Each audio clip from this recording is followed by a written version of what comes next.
following program is distributed by the Bears Barroom Radio Network. It's presented live over mixlr.com and later disseminated in podcast format on most delivery platforms. It's intended for all audiences. Never before in the history of sports podcast has one show made this promise.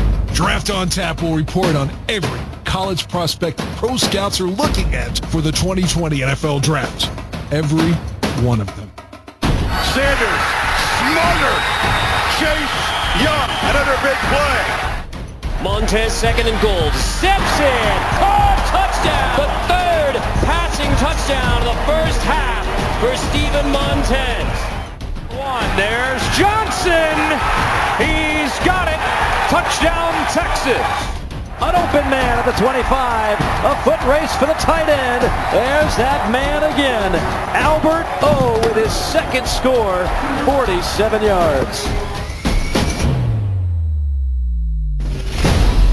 Draft on Tap with Bears Barroom draft analyst Danny Shimon.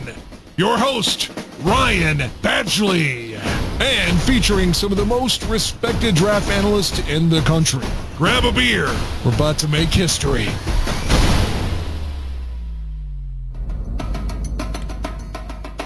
And making history is what we do on Bears Barroom Radio Network. I'm your host, Ryan Badgley, and welcome to Draft on Tap. We have a great show planned for you as we'll welcome in quarterback James Morgan from FIU in just a minute. But first, let me welcome back my co-host and friend, none other than Bears Barroom draft analyst Danny Shimon. Danny, how you doing tonight? Ryan, I'm doing good. It's great to be back on the air here with you again after last week, and looking forward to getting our interview here with James and another great show for tonight. Yeah, really excited, Danny, and let's get right into it. Let's welcome in quarterback from FIU and participant in the NFL Combine last week, participated also in the East-West Shrine Game, none other than James Morgan. James, welcome to Draft on Tap. Appreciate that. Thanks for having me, fellas. So we'll throw a couple questions at you, James, and talk a little bit about your experience not only at the Combine, but the East-West Shrine Game as well. And, then we'll get you out of here and let you enjoy the rest of your night, man. And I'll allow Danny to kick things off with you. Danny, your first question for James. Hey, James. Again, thanks again, man. I know it's a busy time for you. Thanks again for taking some time to join us here tonight.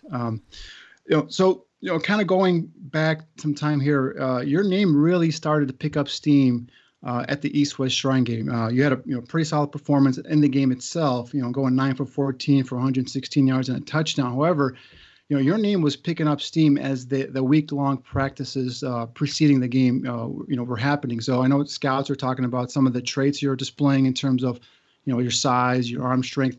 How did that week go for you? And overall, how has this draft process been going so far for you? Yeah, I think the Shrine Game was an absolute blast for me. I think probably one of the coolest things, my whole goal was to come there and to compete. Had some, good competition, and coming from a smaller school, it was a great opportunity for me to be able to go showcase my stuff against some great players. But probably one of the coolest things about that whole experience was just the extracurricular stuff besides football that we had done. And I really didn't anticipate, it having such an impact on me as it did. The game is sponsored and, ran by the Shriners Hospital for Children down in St. Petersburg. And we were able to go down there and just, meeting with the kids. It was extremely inspiring for me and just an absolute awesome experience, and took a lot away from that. Also, I was honored to receive the Pat Tillman Award while I was down there. And that just meant so much. And everything that has gone on with Pat Tillman in his life was extremely honored. It was an extreme honor for me to be able to have received that. So great week. Absolutely loved competing. The game was a lot of fun. Great relationships formed, and a lot of extracurricular stuff as well that I really didn't anticipate, but thought was great. I did mention at the beginning of the show here, you're a very busy man here. Reports have you meeting with teams like the Bucks, the Jets, Panthers, Colts, Raiders, Dolphins, of course, our Bears, and your hometown Packers. So far, how have those meetings gone for you? Has anything stuck out? Have you made a connection with any of these teams or any of the coaching staffs, in your opinion? So far, I've had opportunities to meet with people at both East, West, and the Combine. And yeah, I'd say that I definitely have enjoyed the interviews. Getting to know both the scouts and the quarterback coaches is a fun process. I'd say that the Combine was probably a little bit more fun than the East, West, just because at East, West, it was all, background information. Like, let me get to know you. Whereas the Combine was more of a football approach to it, talking ball, breaking down plays, them showing plays and testing me on my recall. So, so far I've really enjoyed the process. I think I've made some good connections with teams, and I'm hoping that one person pulls the trigger on me come April, and I'm going to do some great things for that organization. So breaking down your tape, James, there's a lot of traits that I like about you on tape. Your size at 6'4", 223, your arm strength.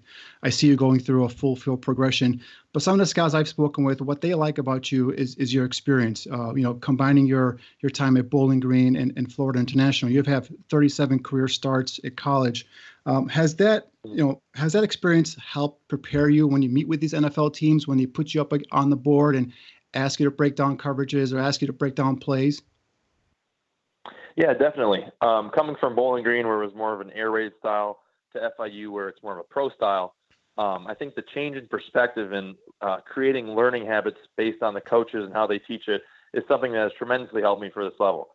And I think that just being able to analyze both of those systems, and especially the pro style system, has got me a lot of familiarity with some of the language that the NFL scouts have been talking about, and some of the passing concepts too. So I think both styles of offense are great. I think the air raid is more, if you have receivers, get them the ball in space, let them make big plays, whereas the pro style is a little more structured in terms of reads, protections, hots, and that's something that appealed to me going there, was a lot more control. So definitely the experience has helped, and I think that reflects my game tape, like you said, and I think it's going to be a valuable tool for me in meeting with teams. So like I said, breaking down your tape, size, arm strength, ability to go through a full field progression, to me, you project more as a traditional pocket passer. And my comp for you of a current NFL quarterback is Joe Flacco. Curious, have you heard that similar comp? And if not, who are some of the other comps that NFL teams or other scouts have told you that you remind them of? Yes, so I've heard Joe Flacco, I've heard Kirk Cousins, I've heard somebody said Andrew Luck as well. So I would agree. I think that's my strength, is sitting back in the pocket and dicing him up, surgically attacking the defense. That's where I love to be at, for sure. Awesome, James. I've got some questions in regards to the Combine for you. What was your biggest takeaway from the Combine? Were there coaches that gave you any pointers, or gave you any inside information? What do you think your biggest takeaway from the Combine was? Biggest takeaway? That's a good question. I think kind of just approaching the entire process in general, I think one of the biggest maybe takeaways that I've learned from East West and then applied to the Combine was just taking it one thing at a time. I think the Combine is structured to test you both physically and mentally. You do a lot of things in a short amount of time, and you're kind of hustled around and meet with different people back and forth and back to back and all that. And I think just kind of taking it one step at a time and creating small goals for yourself is something that tremendously helped me, and something I learned from East West and applied to the Combine, and really helped structure it to where you're maximizing every opportunity you have with a team. Because, it may be your last interview of the night, but it's the first time that you're meeting with that person. They're meeting you, and the first impression and everything like that. That's something that actually somebody had told me in the Combine is, it might be your last one, but it's their first time meeting you. So just being able to, segment out all this stuff that's going on and manage it. I'll manage all the chaos. I think that's something that a quarterback, especially during the course of the game, has to do. I think that there's things that are thrown at you that maybe you've never seen before that you can't anticipate, and it's all about how do you react and how do you handle that situation. So in some ways, I think that testing is designed to see how you react, and that's something that I took away from it. Yeah, that's great, man. I mean, that's something big to take away from it. How did you feel about your performance at the Combine? I felt good. I did what I wanted to do. I accomplished the goals that I set for myself, and really just try to control what I can control and focus on myself, and not worry about any of the extracurriculars, anything else that had been going on. But felt confident with it. Hopefully, impressed some teams. And the next big thing is the pro day, and have the focus on that now. Yeah, I wanted to mention that you brought up winning the Pat Tillman Award at the East-West Shrine game. I do a segment here for Bears Barroom called Badge of Honor, where we recognize players in the NFL, some at the college level, and fans that really do something to make an impact in their community. And, seeing you win the Pat Tillman Award and sticking with that charitable sense, is there something that you're looking to do once you've gotten into the pro game? That's a fantastic question. I'm going to admit that's not something that, I have a specific thing that I'd like to do, but I definitely want to be, very active with giving back.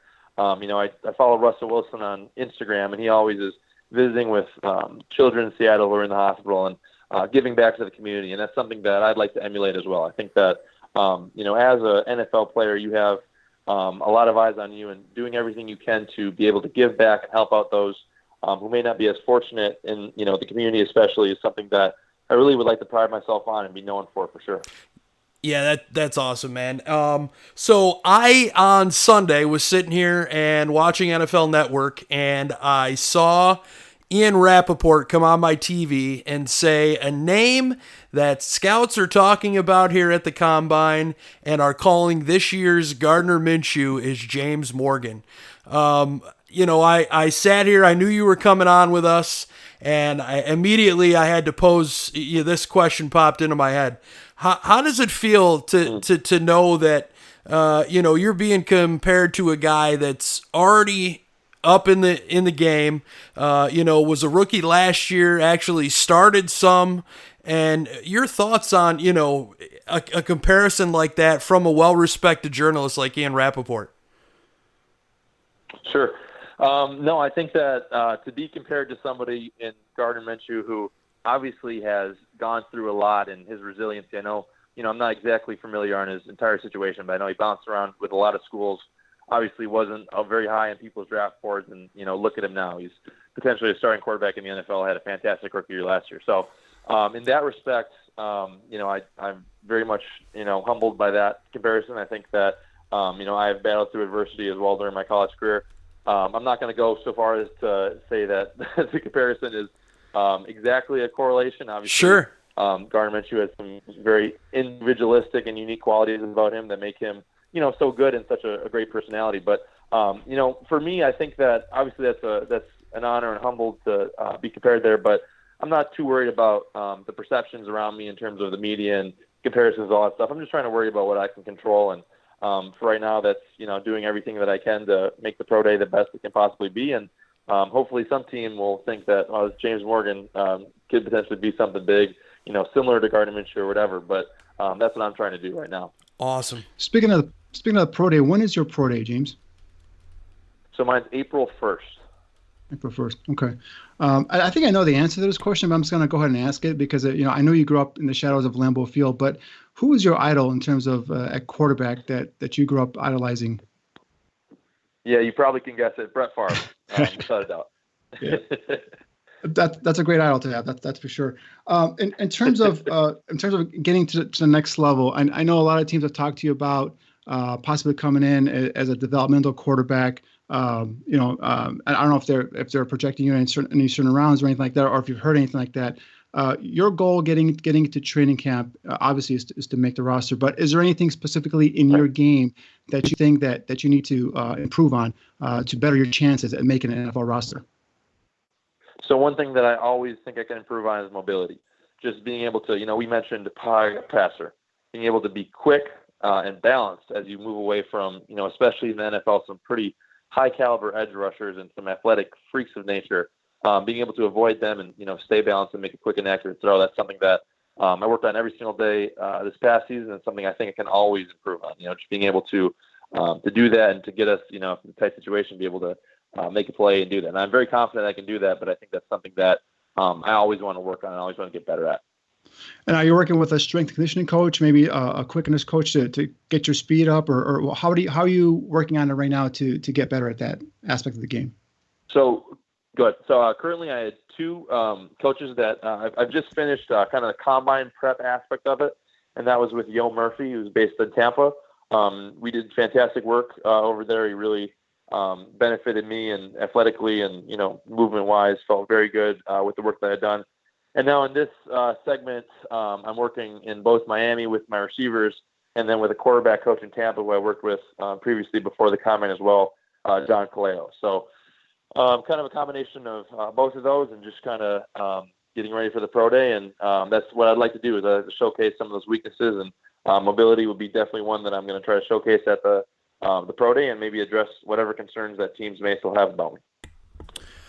James, we got a question in the chat for you from Bobby Phelan. So he's curious if you have any pro mentors that are giving you any tips or insight on the draft process.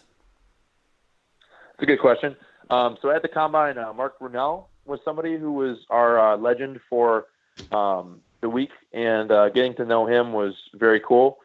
He had spent some time with the Packers, and so he was kind of around where I was from, or has been around where I was from. And so just being able to talk to him about some of that stuff was pretty cool. And then I also have a good relationship with a coach I've worked with for a long time named Chad Carpenter. He's based in Arizona, and he was drafted to the Cardinals, actually as a receiver. But I worked with him for a long time. I worked with local quarterbacks. And just being able to have that as some insight and some mentorship has been really beneficial to me as well. And in terms of draft day, what are your plans? Are you having a big draft party? Are you going to have family over? Where are you going to be hanging out at? That's the plan, is to be at home with the family, invite family and friends, and see what happens. Well, thanks, James. We took up, about 15 minutes of your time here. We really appreciate you hopping on with us tonight, joining us, and, really taking all the questions that we threw at you and providing some great answers, man. We want to wish you the best of luck in the draft process, and we'll be following through all the way, man. And I know you're being up in Packer country, but, speaking for a few Bears fans, we wouldn't mind seeing you in that navy and orange, man. Yes, sir. Well, I've grown up with that rivalry my entire life. I know exactly, how passionate Bears fans can be. And let me tell you what, if whatever team takes an opportunity on me, the Bears, I'd be fantastic to go out and, play really hard and help the organization win. So no doubt about it. But hey, I appreciate you guys having me on for sure. Just real curious, how would that feel, James? Going into Lambeau Field, a lifelong Packers fan in a Bears uniform. How do you imagine that feeling? It's interesting because, yeah, right. So I mentioned the rivalry and obviously how, intense it is, and, both sides being able to see it growing up, but just going from the perspective of a fan to a peer, to the point now where, the Packers always loved them growing up, but at this point in time, whoever, drafts me is who I'm going to go help win. And if that happens to be the Bears and we go into Lambeau and we have to play the Packers, then great, let's go, kick some Packers, But whatever team pulls the trigger on me, that's where I'm going to be, and that's where I'm going to do everything I can to help them win, whoever it may be. Great answer, man. Great answer, man. And again, we appreciate the time, James, and best of luck in the draft process, and we'll definitely be keeping an eye on you, man. Thanks so much. Thanks, James. Yeah, thank you, guys. Yep, appreciate it. Have a great night, man. You too. Bye. Wow, Danny, what a great opportunity to speak to James. Couldn't have had a better interview, man. And really like James. I was super impressed with him this weekend at the Combine. Really showed a lot, I thought. And before we get into Scouts Corner, Danny, I just want to welcome you back with everything going on and the loss of your dad, Sargon.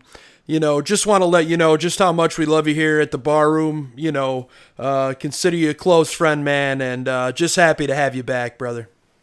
Yeah, thank you. I really appreciate that, Badge. And I just, it's been a trying and emotional week for me to say the least. It's been a week ago today where my father passed, and it's something that he was both my idol and my rock, and not having him around is going to take some time to get used to. My family was really struck in terms of losing him so quickly. It was just something that's difficult to deal with. But I just want to take a real quick moment here and just to say a couple of thank yous. First of all, to all our listeners and our followers, everyone who reached out to me, via Twitter and direct messaging me, the condolences. I do appreciate it. Thank you so much. I'd like to say thank you to my barroom family, all the guys on Slack and text me as well. Also, prayers and all that stuff, passing that along to me. I do appreciate that. And then last but not least, a big thank you to you, Ryan, and Aldo. You guys did a great job last week. Aldo did a great job filling in for me. And I really appreciate you guys dedicating that show to the memory of my father. It was an emotional time for my family. My sister listened to the show, and she had tears streaming down her eyes during that open. So big thank you to everybody. I appreciate you guys. It's still a tough thing to go through. But I'm not there yet 100%, but you know what, the show must go on, right? So it's time to break down draft prospects. That the combine's over. It's time to get back into work and start breaking down some players here. But I appreciate everyone reaching out to me. I'm still going through some tough times here, but with your guys' help and your support, I'm pretty sure I'll get through it. Well, we love you, man. Just anything you need, man, we're here. I know the guys on 100 Proof say it all the time. This isn't just a podcast for us. It's a family. And, when one of our guys is down, and, we've had a lot of that recently here at the bar room, that's what we're all here for, man, is to pick each other up. And, the least that Aldo and I could do was dedicate last week to you, man, and hopefully, hold up to the standard that you bring week over week to this show. And, our thoughts and prayers to you and your family, man, as long as you need them, bud. And, I've enjoyed doing this with you so much. This season, the opportunity became available, and I jumped at it, and I'm so happy that I did, man, because it wouldn't be the same not doing this show with you, man. So I appreciate everything you do and everything you put into it. I know how hard you work. I've seen it firsthand being with you at the Senior Bowl, man, and I can tell you this. I know your dad is one proud man of you. Thank you. Sure, dude. Thank you. Like I said, it's a brotherhood here at Bears Bar Room. It's not just a podcast. Like I said, if one of us is hurting, we're all hurting. So I truly, genuinely felt that, and I really, truly appreciate it. Hey guys, it is now time for Scouts Corner, and hey, we've got an open for Scouts Corner, and here it is.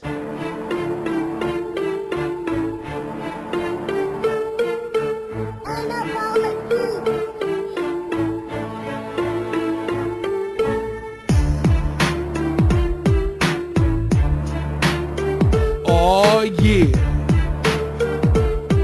it's Scouts Corner with Bears Barroom Draft Analyst Danny Shimon, right here on Draft on Tap.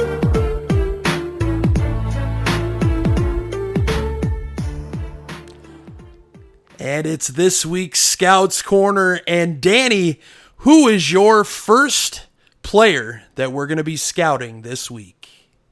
Well, I figured since we had James Morgan on as our guest, might as well just go ahead and give my scouting report on Florida International quarterback James Morgan.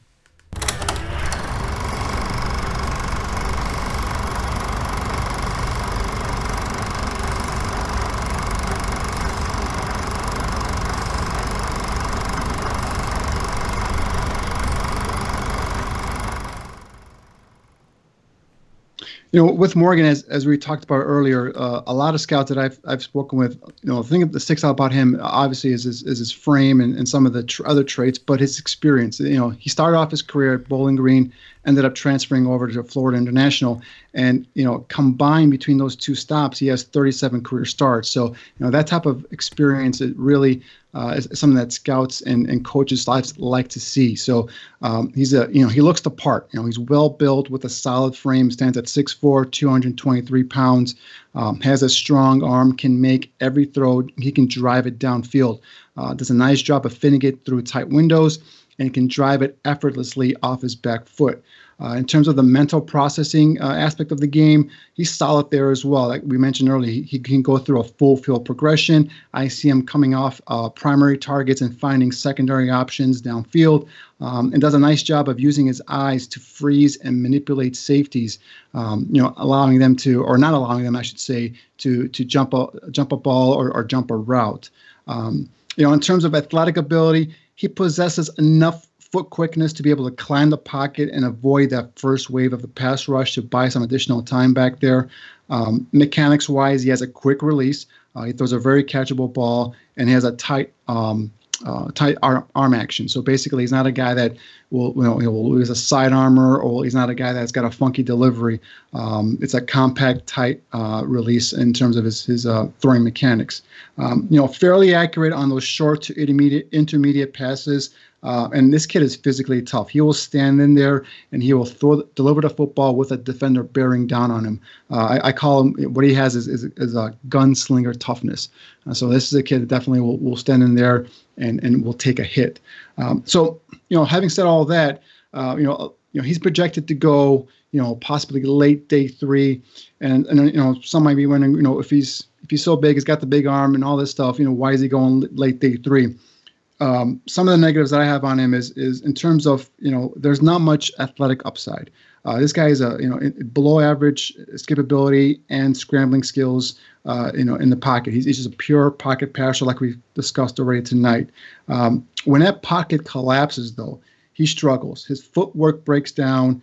His decision-making takes a dip. You'll see him hold on to the ball a bit too long, take a sack. You'll see him throw the ball up for grabs, throw it into coverage. So he needs a clean pocket to operate. And if that pocket breaks down, unfortunately, he doesn't have the ability to be able to improvise on his own. He mentioned that tonight in our interview, saying, that's one of the areas, one of the aspects of his game and where he wants to improve at is his ability to use his feet and become more of a threat with his legs. So in terms of, his ball, he throws a more of a line drive pass. So I like to see him kind of show some more feather, some more being able to, feather the ball within multiple levels of the defense. So throw with some touch and some anticipation.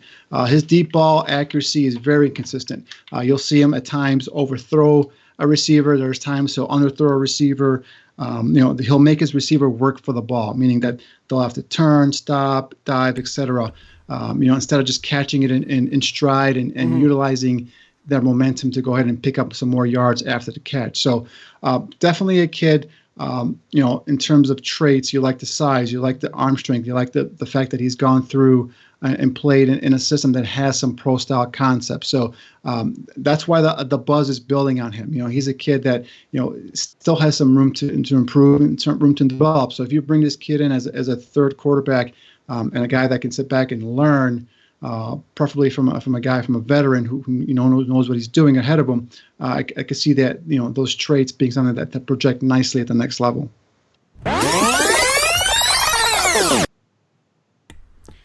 And Danny, who is next on your list to scout? Isaiah Wilson, offensive tackle from Georgia.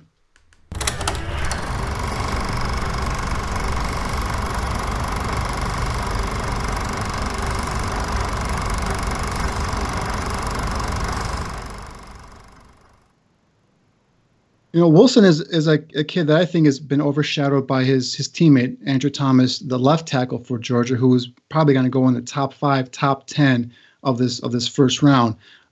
He's a young prospect. He's just a redshirt sophomore. He redshirted back in 2017, but he's a 5-star high school prospect out of New York. Started 14 games in 2018 on right tackle. Made the freshman All SEC team chosen by the league's coaches. Last year, played in 11 games, started 10 of them, missed a couple with an ankle injury, and made the All SEC second team. So the thing about Wilson, the thing that catches your eye immediately is his terrific combination of size and arm length. This kid just possesses a massive body. He's got a good play strength. He flashes pop in his hands. Solid movement skills and flexibility for a man his size. Displays lateral agility to shuffle his feet and slide in pass protection to be able to lock up defenders. Plays with good leverage and knee bend. Gets wide and balanced in his pass sets. The aforementioned balance and quick feet, coupled with recovery speed, allow him to recover when being off the line of scrimmage. So when he's being off the snap by a speed rusher, he does a nice job of running that defender past the pocket. Climbs to the second level and is surprisingly light on his feet for a man who is 6'6", 350 pounds, and does a good job of reaching that middle linebacker. Matches up very well versus power. He's got good anchor strength and is seldom inverted. In terms of a run blocker, this kid can control defenders when he gets his hands on them and generates movement at the point of contact. I like the way he collapses the line on those down blocks. Does a nice job of turning that edge setter up and out to create a running crease for the back to get through. Flashes a nasty streak. You guys know me, and I love my offensive linemen that show some nastiness, and this kid will look to finish his run blocks. He will continue to drive his legs till that defender is buried. So, again, he's a young prospect. He does have some limitations, and mainly he can be stressed by speed rushers. He can overset to overcompensate, and that opens up his inside leg and inside shoulder, making him susceptible to counters or spin moves to the inside. Plays a bit out of control on the move, and will get overextended. You'll see him lunging and falling off of blocks. He's better to me going north and south as a blocker as opposed to going east and west. Again, in the open field when he's out there trying to lead, you can see him with some of that change of direction stiffness. And in terms of as a pass blocker, really my main thing with him is his hands.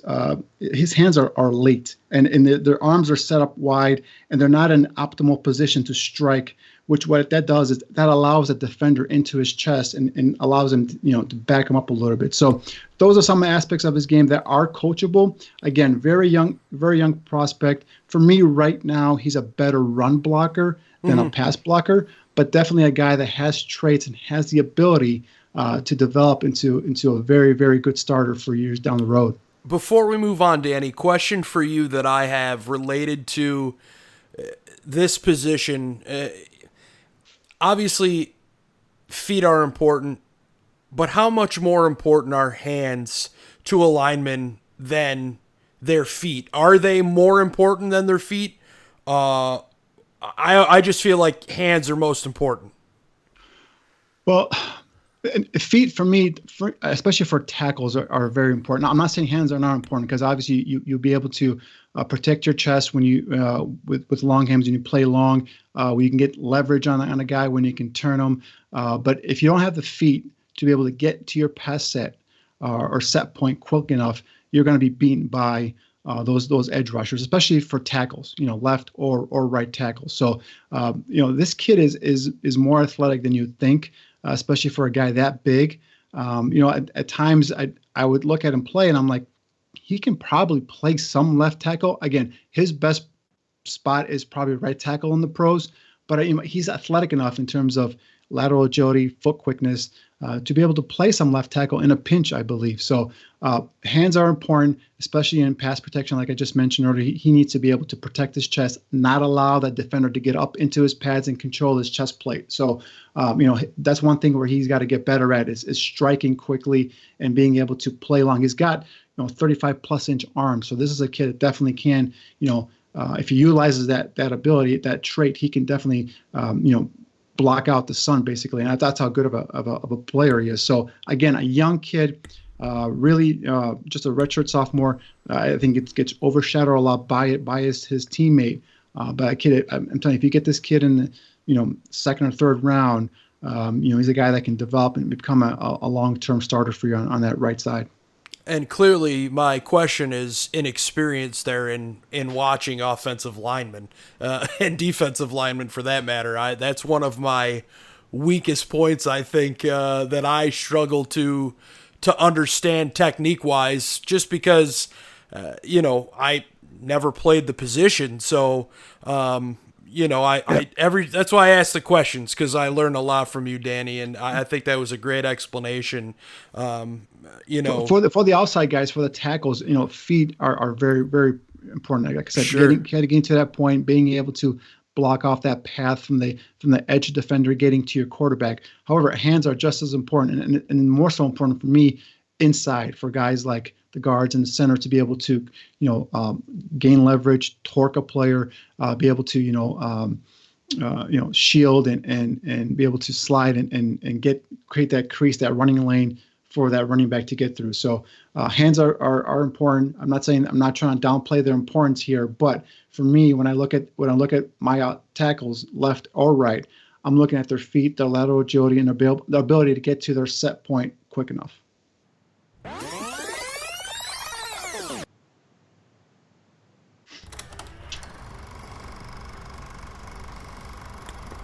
And who we got next on your list, Danny?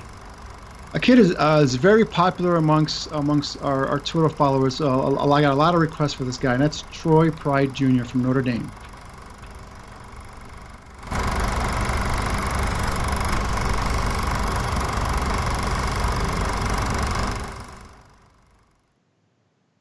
Troy Pride has been a guy that I've been on since the beginning of the season. He's a guy that made my top 10 list at corner.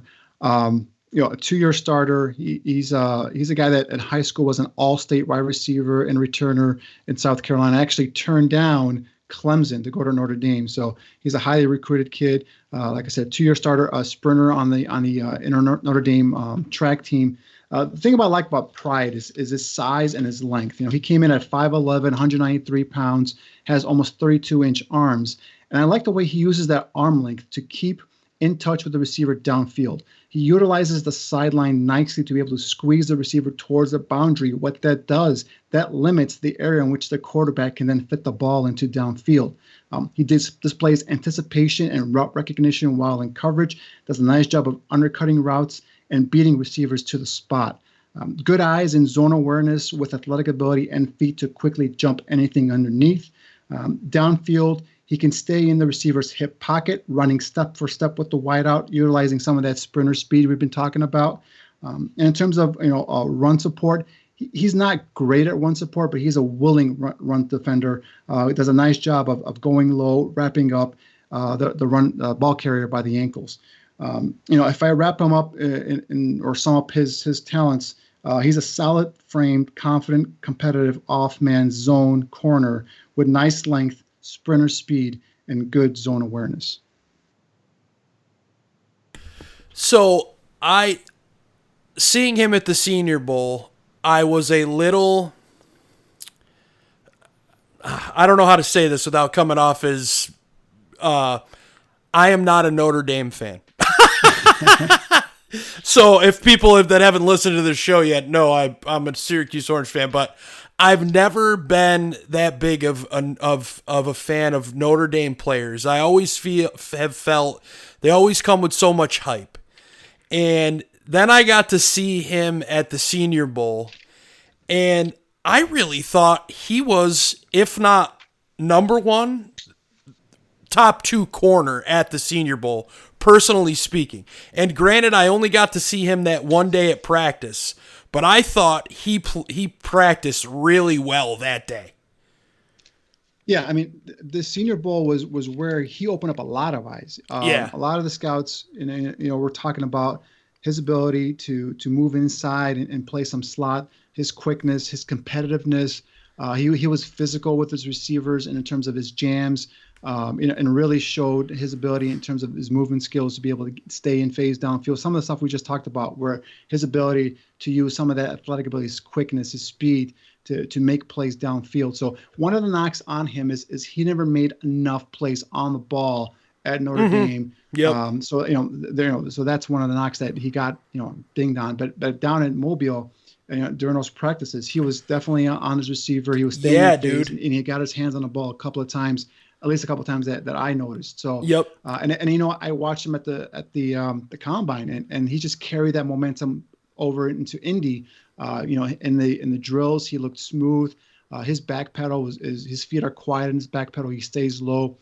He's got those oily hips I talk about, able to swing them open and turn and run and stay in phase with the receiver. So for me, Troy Pride Jr., all he's been doing is just continually get better and get better and get better. He started off probably a day 3 pick, but I think now he's cemented himself somewhere in day 2, probably in the 3rd round area is where I kind of envision him going now. Yep. But definitely a kid that has taken this opportunity at Notre Dame, has moved on and has showed improvement over at Mobile, and then also now has continued that momentum through Indy and through the combine. So now the next thing that he has to do is obviously at his pro day, continue to show some of that ability. But athletically, he ran a 4.40, again showing some of that sprinter speed. 35.5-inch vertical.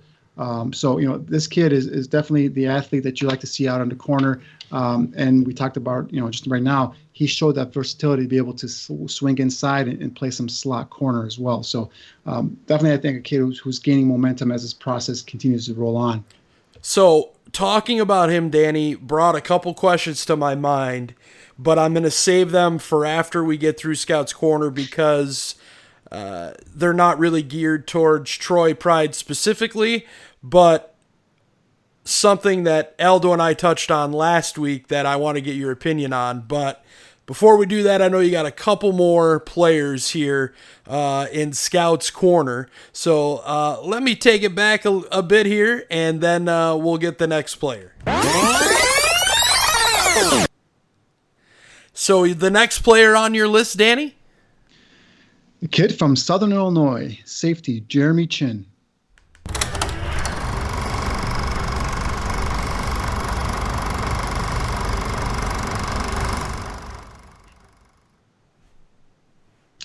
So with Chinn, he's that kid that, if you look at it over his career, he's an experienced four-year starter, a two-time first-team All Missouri Valley Football Conference first-teamer. You'll look at his body of work, and he's just an explosive athlete with solid size. Possesses that good length and straight line speed. He really put on a show at the combine. This kid ran a 4.45 40, did 20 reps, has a 41-inch vertical.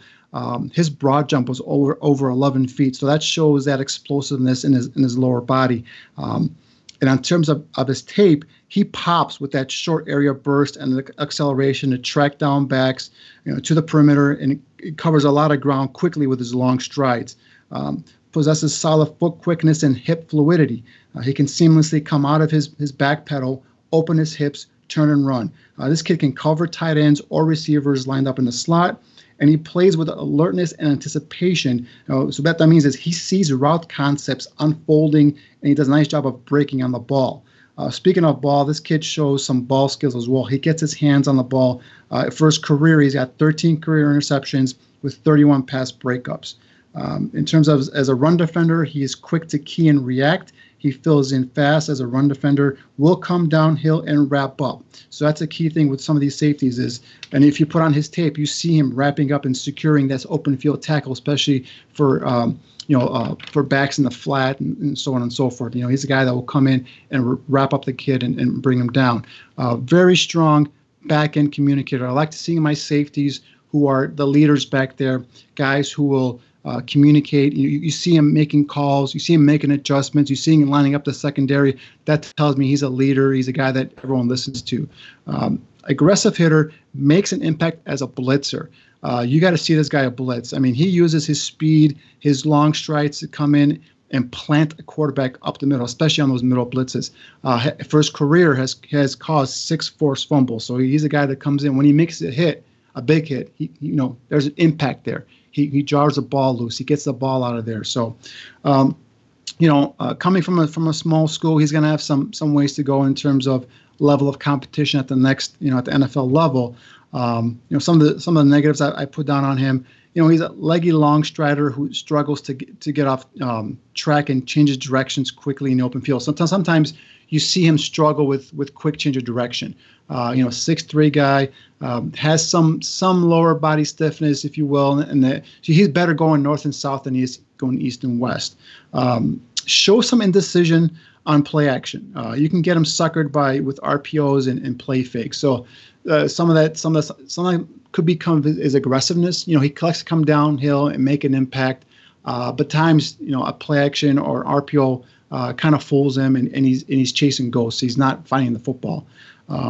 Again, best when he's coming downhill. He can be exposed when he has to defend east and west. So he's a guy that I think has definitely showed NFL teams, with his athletic ability, that he can be a playmaker on the back end of the defense. But he still has some ways to go in terms of coverage and being able to go, like I said, defend east and west, sideline to sideline.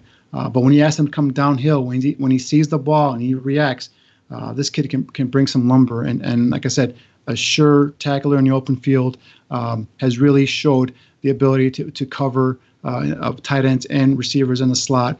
Actually started 2 games in his career at cornerback for SIU. Another negative that I've noticed is he's only really played 1 full season. So he's had some injury concerns. So that might be something that we need to look into and dive into as well. But, in terms of athletic ability, in terms of size, in terms of ability to come down and be an aggressive run supporter, Jeremy Chinn really fits the bill for me. And last on your list for the night, Danny? Well, I decided to go to the offensive side here a little bit more, and I got receiver Jalen Reagor from TCU.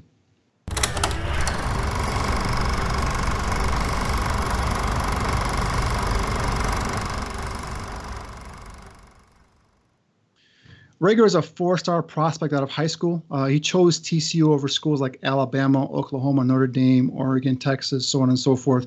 He comes from NFL bloodlines. His father, Monte Reagor, played 9 seasons in the NFL and was a member of the 2006 Colts Super Bowl team, a team that all of us Bears fans remember. That's the one that beat the Bears. So, anyway. You had to bring it up. With Reagor, it's solid size, good athlete with long arms and a wide catch radius. He came in it with it ran a 4.47 at the combine with 17 reps, had a 42-inch vertical leap. It's got that stop and go quickness. He's a guy who can make defenders miss in the open field. He makes dynamic speed cuts using quick feet and his athleticism to create separation out of his breaks, and basically can plant and explode on.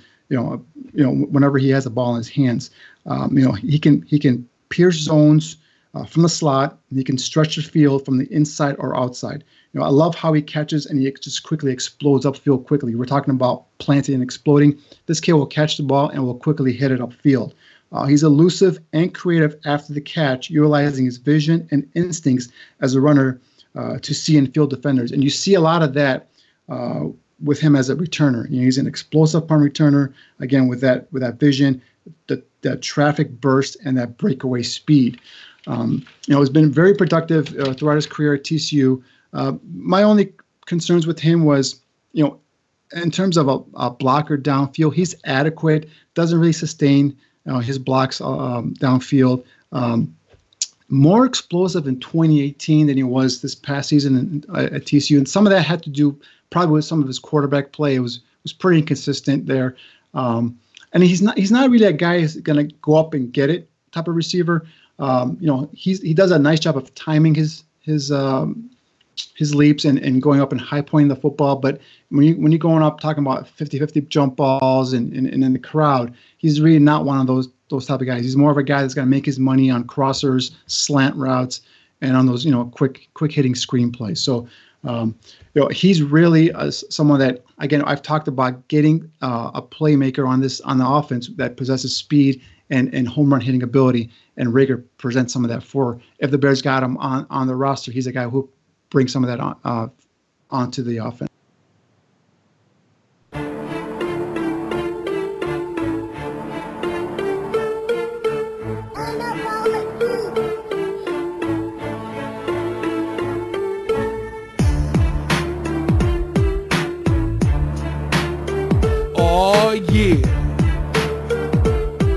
It's Scout's Corner with Bears Barroom Draft Analyst Danny Shimon, right here on Draft on Tap.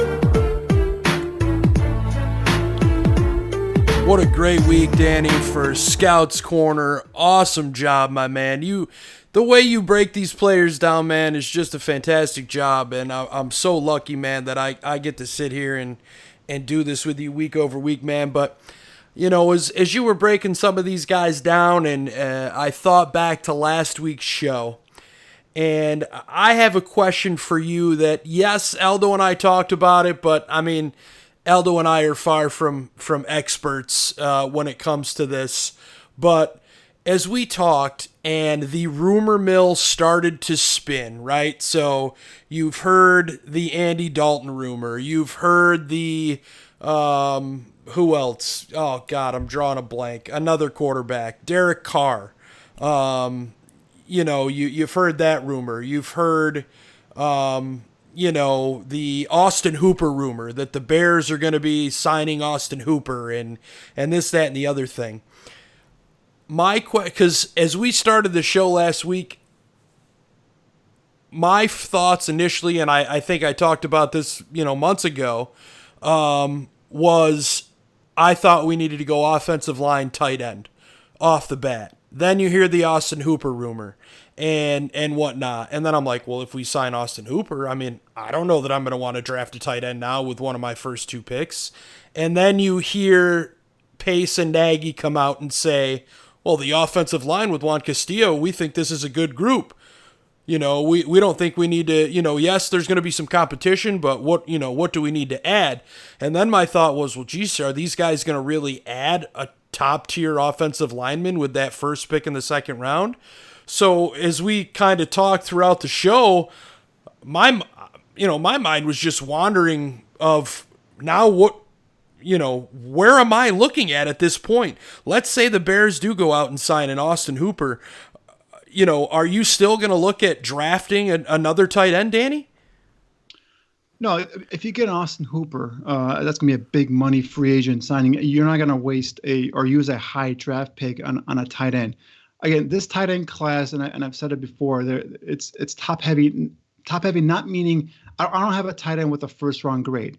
I have my highest rated tight end is Bryson Hopkins, and I like him for his potential as a playmaker down the field. But I have a second round grade on him. So, you don't have like last year where I had Noah Fant from Iowa and I had TJ Hawkinson as guys that are going to, first round tight ends. You don't have anybody like that. But if you get an Austin Hooper, a guy who's proven in the league to be a all around tight end, guy who can give you, solid blocking and be a playmaker, especially in a red zone. That's to be something that a component of this offense does not have, and that they will need. So if you get an Austin Hooper, obviously then now your needs are gonna shift here. So depending on how many picks they have, I believe 8 going into the draft. If they trade down a couple times and get some more picks, maybe they'll take a swing on a tight end later on just to develop some more depth. Probably will sign a couple more as undrafted free agents, but. You get a big ticket tight end like Austin Hooper or Hunter Henry. I'd stay away from Eric Ebron. I'd stay away from him totally. But and what's funny, man?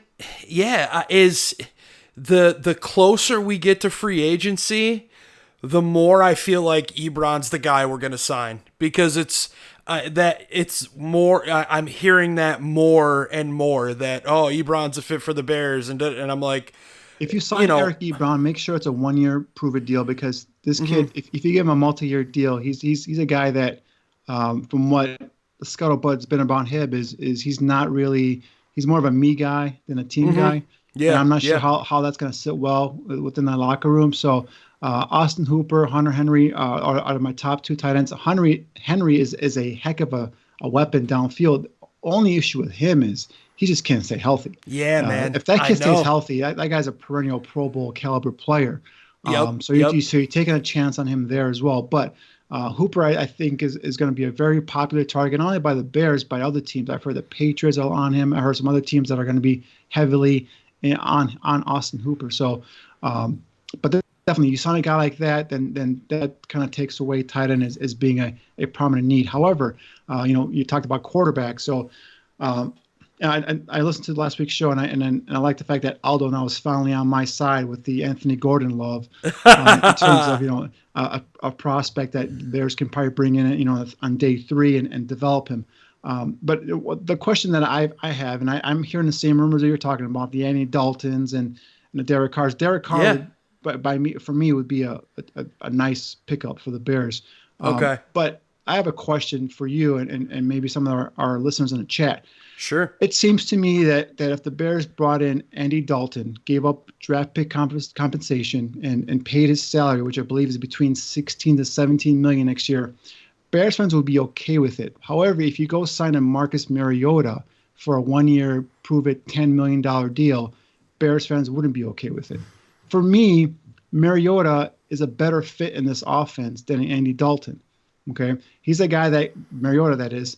I know he's considered a bust. Yeah, he's a guy that has won a playoff game. Let's not forget that. He has won. Dalton hasn't won a playoff game. He has performed clutch, in prime time, situations. He's a guy that gives you some of that RPO options that Nagy likes to run. Dalton doesn't give you much of that RPO, option.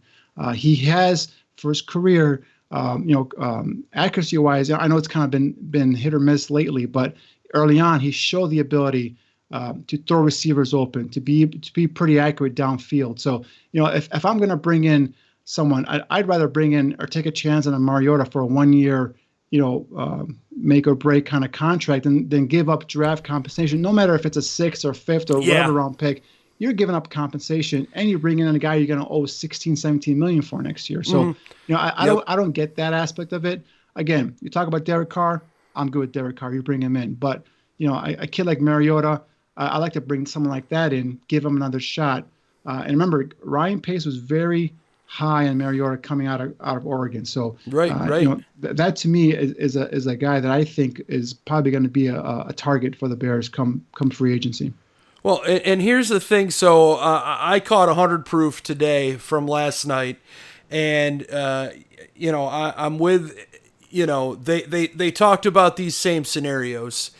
Andy Dalton, to me, I'm just not, if I'm going to give up a 2nd round pick for a guy that hasn't won a playoff game, and quite frankly, I just don't see him any better than Mitch at this point. Well, I'd rather he's take better in terms of reading defenses and in terms of being able to run an offense. However, he's limited. He is limited right now. I should say, I take it back. Right now, he's better than Mitch. Mitch has the potential to be much better than Andy Dalton. Okay? I thank you. Yes, that's exactly what I should have said. Now, my question to you is this. So I like your Mariota. I'm not super high on Mariota, but I like the idea of having a Mariota or a Nate Sudfeld, and then using the draft to bring in a Anthony Gordon, a James Morgan, a maybe even taking a splash with one of our 2nd round picks, and if Jalen Hurts is there, somebody like him. I don't know that somebody like Jalen Hurts is going to be there. It seems that he's possibly propelled himself into a 1st round pick. I would be shocked if Jalen Hurts is a 1st round pick, first of all. I mean, Hurts has shown us the ability this year in Oklahoma that, a passing prowess that he did not show at Alabama.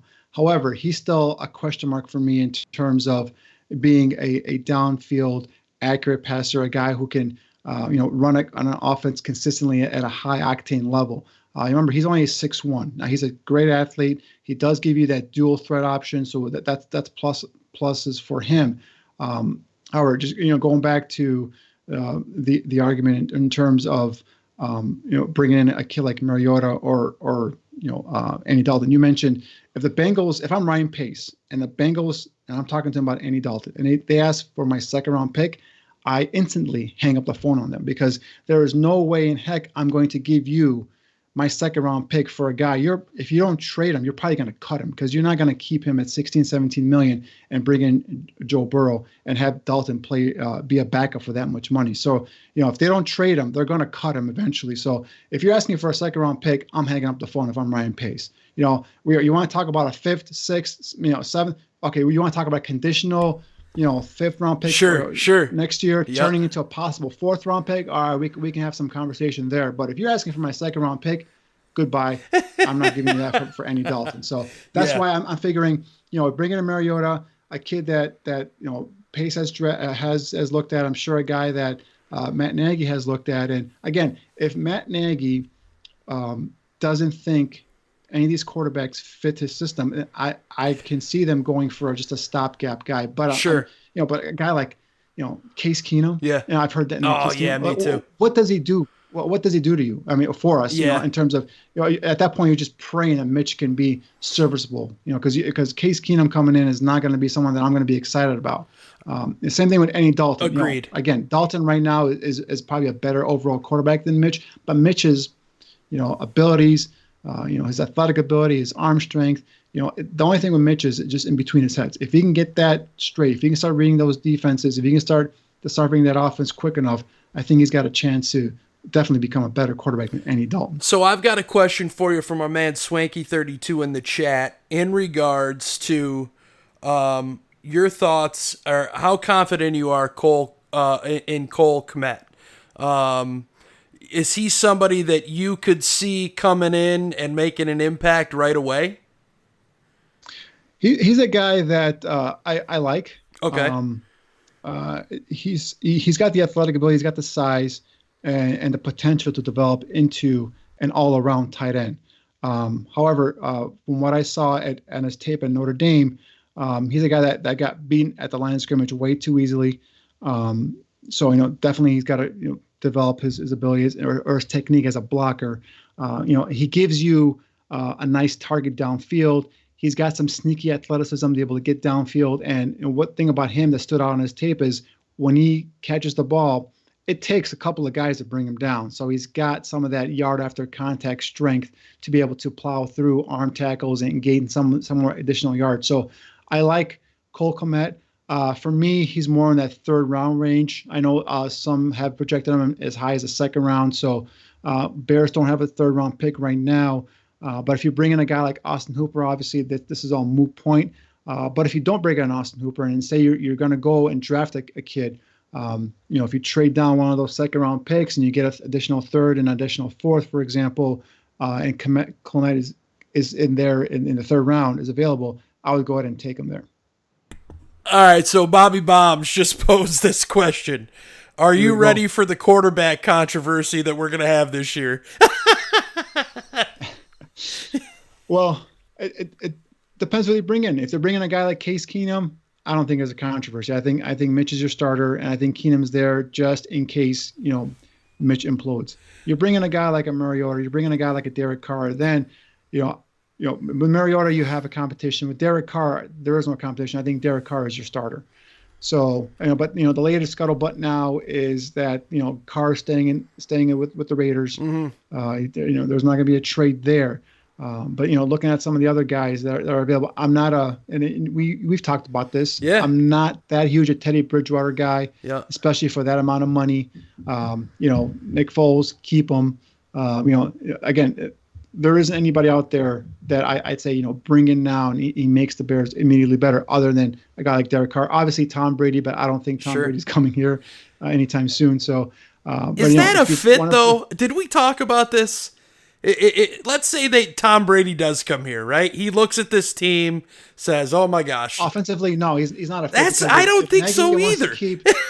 But if Nagy wants to keep this RPO stuff, obviously Brady's not that type of a quarterback, but you bring in the GOAT, you adjust your offense to the GOAT. So okay. So you bring him in, Nagy's gonna have to adjust his offense. So that's where that would go. But speaking of the GOAT, Danny, as we sit here. Option. Yeah, sorry to cut you off. Speaking of the GOAT, as we sit here, I have NFL Network on in front of me, and it is the what do they call this show? Geesh, now I of course have a brain fart live on the air. The come on, and now my remote doesn't want to show me what it is. A Football Life, Mike Ditka. Oh my God! Here we go. The coach. The GOAT himself, on NFL Network right now. It's just funny to see it. It cracks me up. But the one thing that you and Aldo brought up last week that I agree wholeheartedly with is not only is offensive line going to be a need in the draft, corner has really gone up for me now as a need as well. And this is a solid, class in terms of cornerback depth. Sure. So I could see the Bears, like, for example, we just talked about, say they sign a Hunter Henry or Austin Hooper as tight end. Yep. One of those second round picks could be a corner and an offensive lineman. All right. It could be a corner and an edge rusher. Mm-hmm. So corner has become a really sneaky, a need position for the Bears as well. Receiver has always been something. A speed receiver has always been something that I've wanted them to get as well. So, those are areas that you could see them go to if to fulfill some of their other needs via free agency. Sure. Yeah, I that's the thing I hemmed and hawed about, and I still am. Everything I had thought, I'm starting to question myself, and I feel like it's only going to get worse as the closer we get to the draft, and I'll probably be bald by the time we have a pick in the second round. Well, the one thing that, once you get to the draft, there'll be more clarity. Obviously, free agency will have started. They would have made some signings, so right. that kind of gives you some more clarity in terms of what their needs are. Right now, we're just kind of going through a bunch of positions that we think that they need to fulfill. But they already have plans. Trent Williams, Redskins gave him permission today to go ahead and seek a trade. Now I know he makes big money, but that'd be a nice guy to bring in, assuming he's healthy. A nice guy to bring in to take care of your left tackle position.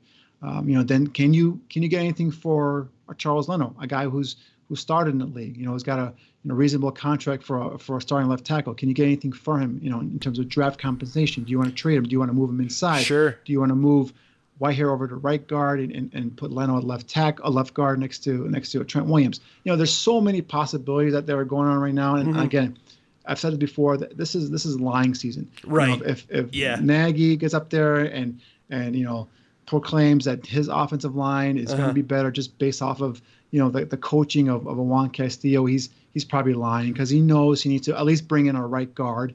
Right, he needs a new starting right guard. Sure. He's probably going to have to bring in a young tackle, a developmental guy, that can get ready in case Leno or Massey go back down again. So don't believe anything these guys are telling you right now. They're pretty much whatever they want. They're telling you is they want you to hear. So a lot of things are going on now behind the scenes, and once the new league year starts, and once we start seeing these moves kind of trickle through, that's where we're going to have a more clear idea of what the Bears are going to do come draft time. Yeah, March 15th is when free agency kicks off. March is the legal tampering period, but the actual when they can sign players is the 18th. The 18th. But this, having been down at the combine before, some of these deals have already been done. There's already rumors that Jack Conklin's got to deal with the Jets. There's already rumors that certain players are. We already heard a trade being leaked out. Trey Turner being traded from the Panthers to the Chargers for Russell Okung. Yep. So these things are already being hammered out. These things are already being discussed. So a lot of it cannot obviously come out officially. A lot of these teams have to keep this stuff hush hush because technically they are tampering. So sure. But a lot of these deals get done right now. After the combine. And in between this waiting period now. I just saw a tweet that stated that for Charles Leno, if he was cut, it would be $7.9 million in dead cap space, but it would free up $2.9 million. How that is, I don't know. I never claimed to be a mathematician.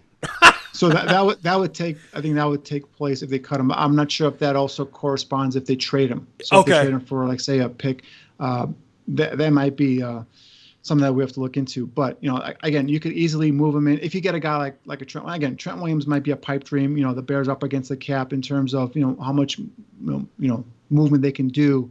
But if you bring in a guy like a Trent Williams, you can pretty much man your left tackle there and take care of one spot for the foreseeable future. So I think that would be a huge pickup. But again, this is all a process here, and it's steady and it's flowing, and things can change from minute to minute. So last night there was rumors here in Chicago, I don't know if you heard it out there, but rumors here in Chicago, the Bears had dinner with Eli Manning. Yeah. What are they going to do with Eli Manning? Yeah, I mean stuff like that. That's how crazy it is right now. Anybody can just report something, and next thing you know, it catches fire, and then next thing actual reporters have to dig in and deny these rumors. So Eli Manning is another guy that would not fit this offense. Unlike Tom Brady, I wouldn't change my offense for Eli Manning. No, I'd change it for Tom Brady. I wouldn't change it for Eli Manning. I said, my dad's a Giants fan. I said to him today, I said, hey, did you see the rumor that Eli Manning was in Chicago meeting with the Bears supposedly? He goes, What do you mean meeting with him? What was he driving him around? So was he applying for an intern position? Right. What was he doing? Well, Danny, man, what a great show we had here tonight, man, having James Morgan on with us. We want to thank him and wish him well in the draft. And another great Scouts Corner put on by none other than my guy, Danny Shimon. A thank you to everyone who listened live and joined us in the Mixler chat. We hope you enjoyed this week's show. If you can't join us live, you can find the podcast version of Draft on Tap shortly after the live show on all your favorite podcast streams. Thank you to everyone at Bears Barroom who continues to make the network as spectacular as it is. And please remember, join us next week on Draft on Tap. Good night, everybody.